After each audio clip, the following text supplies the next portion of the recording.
Assalamualaikum warahmatullahi wabarakatuh. Salam sejahtera untuk kita semua. Perkenalkan, saya Sekar Widya Stuti Pratiwi. Perkenalkan, saya membuat video ini sebagai salah satu prasyarat sertifikasi dosen tahun 2026, yaitu pernyataan diri dosen dalam unjuk kerja Tridharma Perguruan Tinggi atau disingkat PDD UKT-PT, khususnya dalam aspek pengajaran. Saya akan memaparkan pengajaran saya di bidang logistik dengan mata kuliah yang saya ampu, yaitu mata kuliah pengantar manajemen logistik. Mata kuliah pengantar manajemen logistik merupakan mata kuliah wajib pada program studi S1 Logistik yang berbobot 2 SKS dengan pembelajaran secara langsung atau tatap muka di kelas. Mata kuliah ini memberikan pemahaman dasar yang menyeluruh mengenai konsep dan juga aktivitas logistik sehingga mahasiswa dapat mengetahui karakteristik, baik itu fungsi, serta jenis-jenis kegiatan logistik sejak awal masa perkuliahan mereka dalam kegiatan logistik. CPMK atau capaian pembelajaran mata kuliah yang dibebankan pada mata kuliah ini yaitu CPMK pertama, mahasiswa memahami konsep dasar logistik, transportasi, dan distribusi. Untuk CPMK kedua, mahasiswa memahami menyusun strategi logistik dan kebutuhan fasilitas kegiatan logistik. CPMK yang ketiga, yaitu mahasiswa dapat memahami logistik berkelanjutan, mengenal sistem informasi, dan logistik global. Total pertemuan dalam mata kuliah pengantar manajemen logistik mencapai 16 kali pertemuan, di mana 14 pertemuan tatap muka dan 2 kali ujian tengah semester, serta ujian akhir semester. Pokok bahasan atau materi perkuliahan yang akan dibahas selama 1 semester meliputi yang pertama, konsep dan pengertian logistik secara umum, yang kedua, perencanaan pengangkutan serta kapasitas dan kebutuhan pengangkutan, yang ketiga, strategi logistik dan keuangan logistik, yang keempat, pengantar transportasi multimoda dan intermoda dalam distribusi fisik, yang kelima, kebutuhan fasilitas dan penentuan lokasi dalam logistik, yang keenam, packaging management dan material management, yang ketujuh, organisasi dan manajerial dalam kegiatan logistik, yang kedelapan, customer service logistik, order fulfillment dan stock availability, yang kesembilan, reserve logistik dan green logistik, yang kesepuluh, proses distribusi dan channel management, yang kesebelas, jenis-jenis penyedia jasa logistik dan global logistik business, yang ke-12, logistik dan information system, yang ke-13, key performance indicator dan standard operating procedure, yang ke-14 yaitu tinjauan aplikasi logistik dalam dunia real. Mahasiswa program studi diharapkan mampu menerapkan pemikiran logis, kritis, serta sistematis dan juga inovatif dalam memahami konsep dasar logistik sebagai bekal utama sebelum mempelajari bidang logistik yang lebih spesifik pada semester berikutnya. Proses pengajaran saya lakukan dalam beberapa tahap, yaitu ada tahap perencanaan, penyampaian, lalu ada juga interaksi, serta penilaian atau assessment. Pada tahap perencanaan, selain menyiapkan materi yang akan diajarkan dalam bentuk PowerPoint, saya juga menyiapkan dalam bentuk ada materi atau ada juga sebagai case study, misal studi kasus penerapan green logistik yang akan dibahas pada pertemuan mengenai logistik keberlanjutan. Bahan studi kasus dalam PDF akan saya kirimkan melalui e-learning kelas yang ada di sistem informasi akademik kami. Dalam menyampaikan materi menggunakan PowerPoint yang didukung dengan penjelasan di papan tulis, serta adanya diskusi 2 arah, dan tanya jawab terhadap mahasiswa sesuai metode pembelajaran yang tercantum pada RPS. Pendekatan ini dirancang untuk menciptakan lingkungan belajar yang inklusif serta mengakomodasi berbagai gaya belajar mahasiswa, baik visual maupun auditory. Penyampaian materi diikuti dengan sesi diskusi serta tanya jawab aktif untuk menggali pemahaman mahasiswa sebagai metode yang diterapkan di hampir seluruh pertemuan dalam NPS. Untuk materi yang membutuhkan pendalaman pemahaman oleh mahasiswa, saya kerap melakukan tanya jawab terhadap mahasiswa untuk menilai kepemahamannya mereka pada aspek yang sedang dipelajari. Dalam pemanfaatan teknologi, saya juga menggunakan sistem aplikasi pembelajaran daring atau e-learning system untuk memastikan seluruh materi ajar dapat diakses oleh seluruh mahasiswa, sekaligus sebagai sarana pengumpulan tugas mandiri maupun tugas kelompok. Materi perkuliahan umumnya saya unggah pada laman e-learning system H-1 sebelum perkuliahan dimulai, agar saat proses perkuliahan berlangsung, mahasiswa sudah memahami apa saja yang akan saya bahas pada satu pertemuan tersebut. Selain menggunakan e-learning system, saya juga menggunakan fasilitas dari WhatsApp Group, di mana memudahkan mahasiswa untuk berkomunikasi dengan saya, menanyakan, berdiskusi, atau meminta kejelasan lebih lanjut terkait penugasan atau case study atau materi perkuliahan jika diperlukan. Pada tahap penilaian, saya mengacu pada komponen penilaian yang telah ditetapkan dalam RPS mata kuliah ini, yaitu mencakup 3 aspek utama, yaitu sikap, pengetahuan, dan keterampilan. Aspek sikap dinilai dari cara mahasiswa menyampaikan pendapat dalam diskusi serta ketepatan waktu dalam menyelesaikan tugas. Pada aspek pengetahuan, dinilai dari penguasaan materi yang ditunjukkan melalui latihan soal atau penugasan melalui e-learning, serta pengisian jawaban saat ujian tengah semester dan saat ujian akhir semester. Sedangkan aspek keterampilan dinilai dari kemampuan mahasiswa mengerjakan soal yang berkaitan dengan data dan information modeling. Komponen bobot penilaian akhir dalam mata kuliah ini terdiri dari yang pertama, nilai harian yang mencakup tugas mandiri, tugas kelompok, kuis, serta partisipasi kelas dengan bobot 3. Ujian tengah semester dengan bobot 2 dan ujian akhir semester dengan bobot 3. Sehingga nilai akhir dihitung dengan formula 3 kali nilai harian ditambah 2 kali nilai ujian tengah semester ditambah 3 dikali ujian akhir semester dibagi 8. Saya juga mencatat mahasiswa yang aktif berpartisipasi dalam berdiskusi dan tanya jawab sebagai bahan pertimbangan tambahan dalam penilaian sikap dan partisipasi mereka. Berikut ini saya akan sampaikan video singkat proses belajar mengajar dalam mata kuliah pengantar manajemen logistik. Assalamualaikum warahmatullahi wabarakatuh. Selamat siang semuanya. Oke, ini pertemuan pertama. Pertemuan pertama yang pertama akan membahas mengenai definisi logistik itu sendiri. Nanti ada beberapa definisi pakar yang menjelaskan secara detail apa itu logistik. Lalu yang kedua, kita membedakan scope antara logistik dan juga supply chain, ya.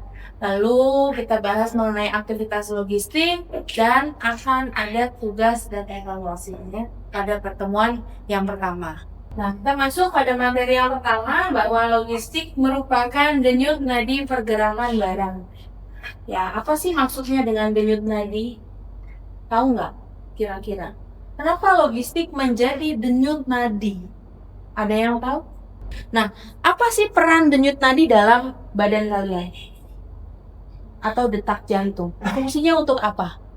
Mengantar apa? Darah. Agar bisa apa sih? Beredar pada seluruh tubuh.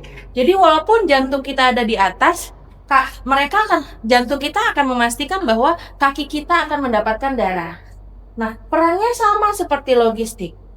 Ya, di mana barang itu diproduksi, saat konsumen kita menginginkan produk kita, peran logistik itu akan mengantar sampai ke titik konsumen.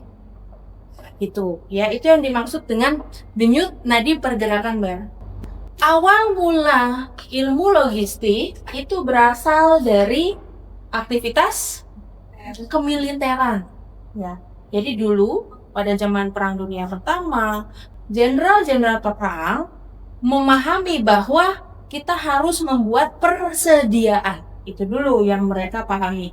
Kita harus membuat persediaan. Untuk apa? Memastikan para tentara-tentara suplai amunisinya itu tercukupi. Sehingga mereka perlu taruh gudang di titik A, taruh gudang amunisi titik B, perlu ada pusat komando di titik A. Nah, pola pikir itu berawal dari aktivitas militer. Pada bisnis modern, logistik berkembang menjadi fungsi manajemen yang mengatur aliran barang, jasa, uang, dan juga informasi dari titik asal ke titik konsumen. Kita pahami bahwa pada supply chain management ada beberapa tahapan ya dalam memproduksi barang. Ada mulai dari supplier, lalu ke manufaktur, lalu ke kemana? Distributor, lalu ke retail, lalu terakhir customer. Ini adalah jaringan dasar ya manajemen rantai pasok. Nah, apa yang dimaksud dengan fungsi manajemen yang mengatur aliran? Nah, jadi di sini dari supplier itu lokasinya berdekatan tidak dengan manufaktur? Tidak. Bisa berdekatan? Bisa, tapi mayoritas jarak yang berdekatan, lokasinya berbeda-beda. Nah, bagaimana cara mengirim bahan baku untuk persiapan produksi? Siapa yang ngantar? Pihak perusahaan penyedia jasa logistik. Kalau kalian lihat pertumbuhan sektor transportasi dan logistik di Indonesia pada zaman COVID dari tahun 2020 sampai 2023, kita mengalami sektor pertumbuhan industri yang tertinggi dari sektor industri lainnya. Tidak hanya di pertanian, pertambangan, tapi sektor logistik mengalami pertumbuhan tertinggi. Artinya apa? Banyak konsumen yang beralih karena kondisi COVID. Tadinya kalian kalau belanja langsung ke toko, atau memang saya dari umur SMP udah belanja di Tokopedia, atau malah sejak COVID kalian mulai ramah untuk berbelanja secara daring. Sejak COVID ya. Jadi memang pada penelitiannya saat COVID terjadi, kita akan dibatasi untuk bisa berinteraksi ya. Maka dari situ bagaimana kita bisa memenuhi kebutuhan kita dengan kondisi yang terbatas. Nah, baru dari situ kalian mengalami yang namanya shifting behavior. Tadinya belanja konvensional atau datang ke toko, kalian berbelanja secara daring, atau kita sebut dengan layanan e-commerce. Nah, layanan e-commerce adalah kamu sekarang rumahnya di mana ya? Masih jauh? Tangerang. Ada di Tangerang? Oke. Nah, kamu berbelanja di Shopee, barang yang ada di Jakarta Selatan itu kan harus dikirim ke lokasi rumah kamu di Tangerang. Nah, siapa yang tugas mengirim? JNE. Apa itu JNE? Perusahaan Express. Jadi untuk logistik itu ada dua sektor bisnis. Sektor forwarding dan juga sektor express. Forwarding itu adalah bisnis logistik dengan volume yang sangat besar dan customer-nya adalah perusahaan. Tapi kalau express, kondisi bisnis untuk logistik dengan volume yang kecil dan customer-nya adalah individu. Jadi kalau perusahaan forwarding, dia biasanya tidak mau melayani express. Siapa yang forwarding? Contohnya seperti DHL, Schenker, ISV, Bolloré. Jadi perusahaan logistik yang menangani kargo yang satuannya kontainerasi. Jadi menggunakan kontainer, satuannya besar. Ya, sekali kirim bisa 1 kontainer, bisa 10 kontainer.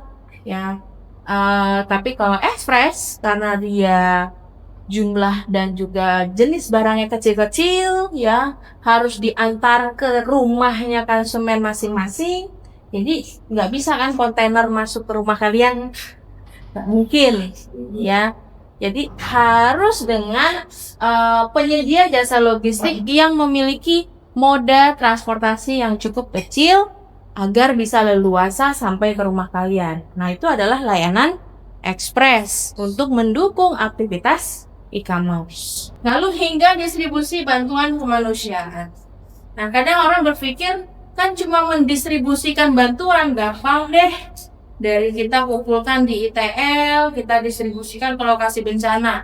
Misal ke mana nih yang misal kemarin baru ada gempa di Venezuela ya. Misal kita mau donasi, mau kirim ke Venezuela, Bu. Saya yang berangkat, oke. Kita kirim, kita tampung semua di kita, lalu kita kirim ke Venezuela. Kira-kira sampai dan bisa diterima nggak di sana? Bisa diterima nggak kira-kira hasil pengumpulan bantuan kita di ITL? Kamu bisa diterima?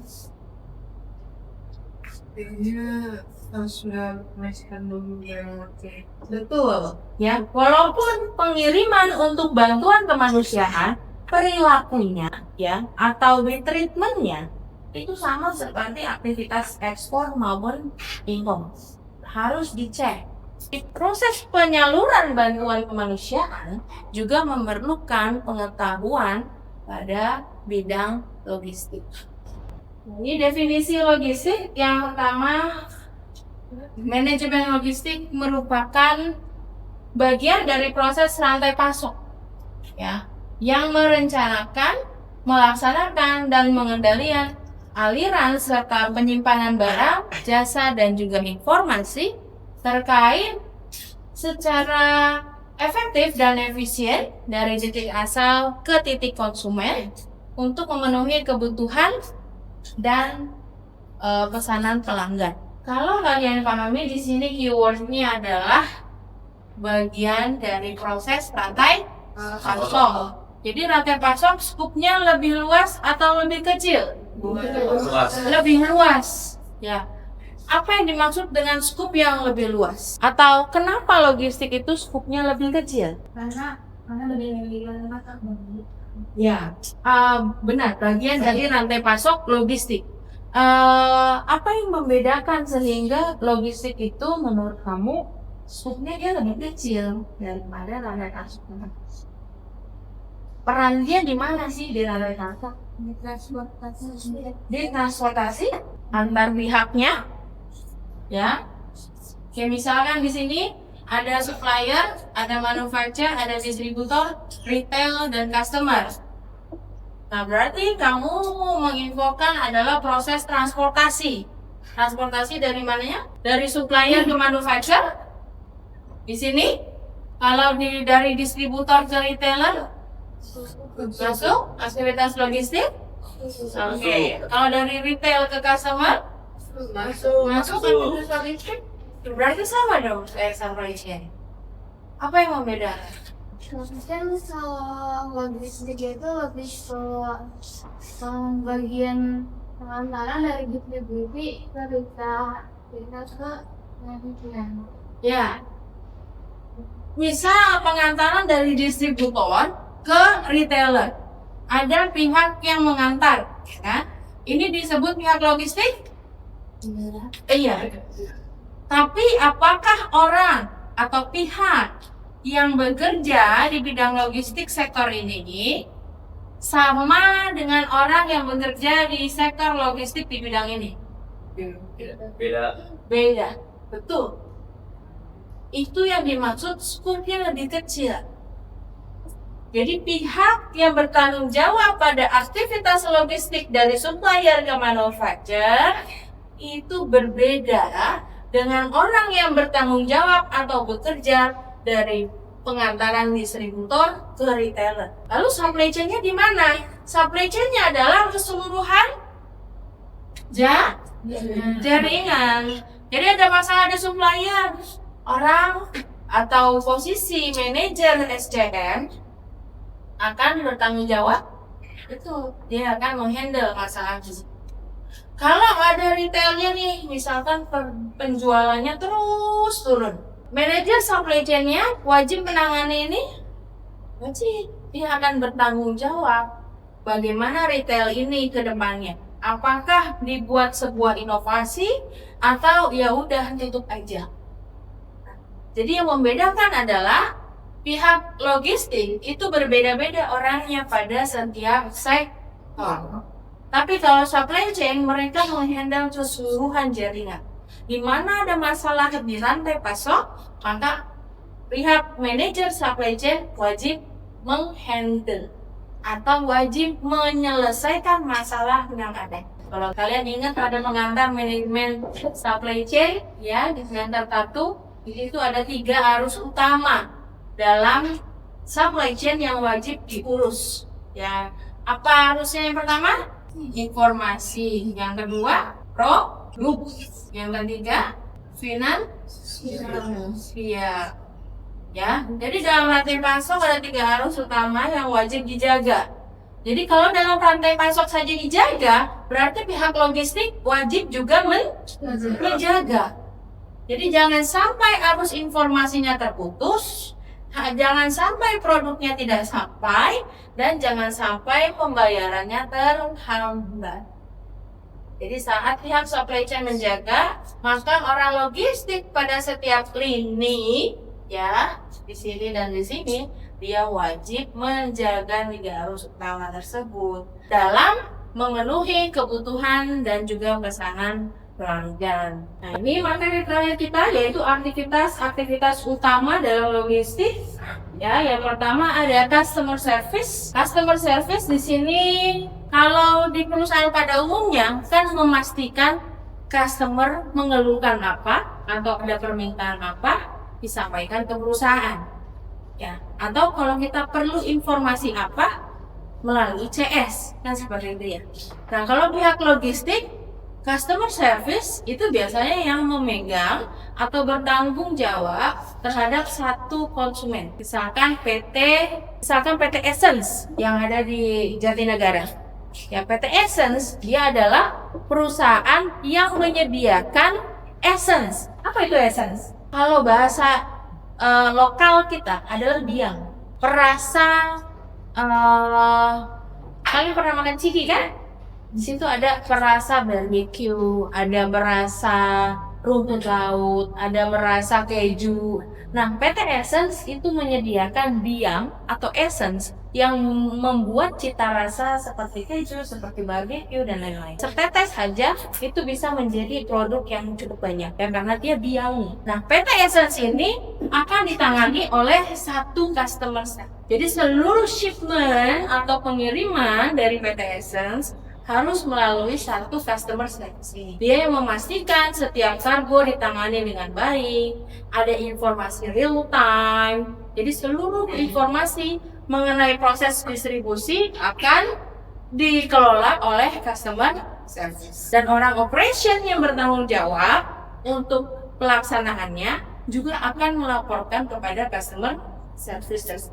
Ya, jadi kalau jadi CS di perusahaan penyedia jasa logistik, kalian harus yang mental, artinya kalian bertanggung jawab dan berinteraksi langsung terhadap konsumen.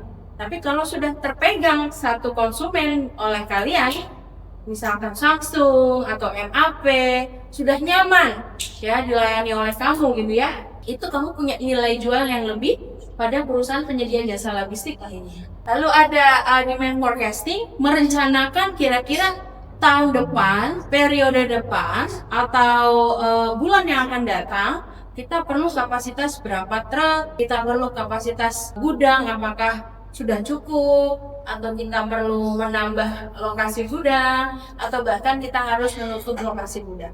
Lalu ada order management, di sini memanage, mengelola proses dari penerimaan hingga memprosesan pesanan agar akurat. Lalu ada procurement, pengadaan bahan baku, ya, atau barang dari pemasok dengan kualitas harga dan waktu yang tepat. Ada transportasi manajemen, di sini memanage armada apa yang diperlukan dan kapan dia keluar. Lalu ada material handling, ya, saat kita perlu transportasi, bagaimana mengangkat kargo untuk ready di truk. Apakah satu-satu porter angkat ataukah menggunakan forklift? Nah, kalau ada forklift berarti perlu invest di situ. Ada warehouse management, ya, jadi bagaimana mengatur penyimpanan serta tata letak pada gudang. Yang kita bahas ada U-shape, ada E-shape, ada juga ada L-shape. Dan dalam manajemen pergudangan di situ pasti ada inventory management. Kita memastikan barang yang ada di gudang tidak kadaluarsa. Kalau sudah dekat kadaluarsa wajib dikeluarkan. Makanya ada sistem FIFO, first in, first out. Jadi siapa yang masuk, maka kalau ada pesanan barang itu keluar duluan, ya, agar tidak terlalu lama di gudang dan tidak rusak atau kadaluarsa. Ada facility location design, di sini menentukan lokasi dan desain fasilitas seperti gudang atau pusat distribusi, agen operasi yang efisien.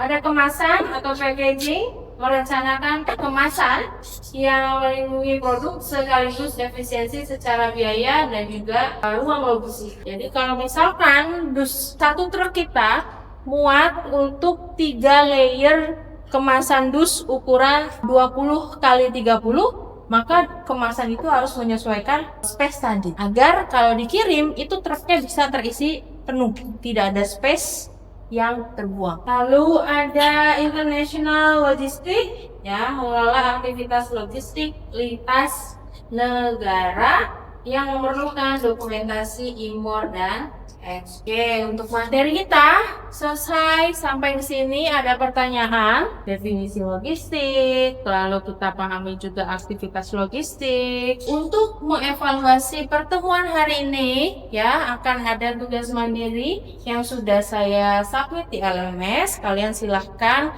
akses dengan date-nya juga hari ini, ya. Bagaimana kalian memahami definisi logistik itu sendiri pada dunia bisnis real atau nyata. Misalkan kalian datang ke Indomaret atau datang ke Gerai Holland Bakery, tanya proses logistiknya. Apakah ada aktivitas yang tadi kita sebutkan? Lalu ada juga kuis, ya. Ini untuk mengukur pemahaman kalian pada pertemuan ini. Ya, itu singkat saja. Silakan diklik linknya yang sudah saya taruh pada LMS, ya. Itu juga deadline-nya hari ini. Ini bersifat tugasnya mandiri, ya, jadi setiap orang silahkan mengakses LMS-nya masing-masing dan kerjakan masing-masing serta submit masing-masing. Ada pertanyaan? Tidak ada. Baik, kalau tidak ada, kita akhiri kelas kita hari ini. Terima kasih atas partisipasi dan juga kehadirannya serta diskusinya. Sampai ketemu minggu depan. Assalamualaikum warahmatullahi wabarakatuh. Demikian rangkuman singkat serta cuplikan dari pengalaman saya dalam mengajar mata kuliah pengantar manajemen logistik. Saya berharap paparan ini dapat memberikan gambaran yang jelas mengenai kinerja pengajaran saya. Saya ingin mengucapkan terima kasih kepada tim penilaian dan panitia sertifikasi dosen atas kesempatan ini. Assalamualaikum warahmatullahi wabarakatuh. Terima kasih.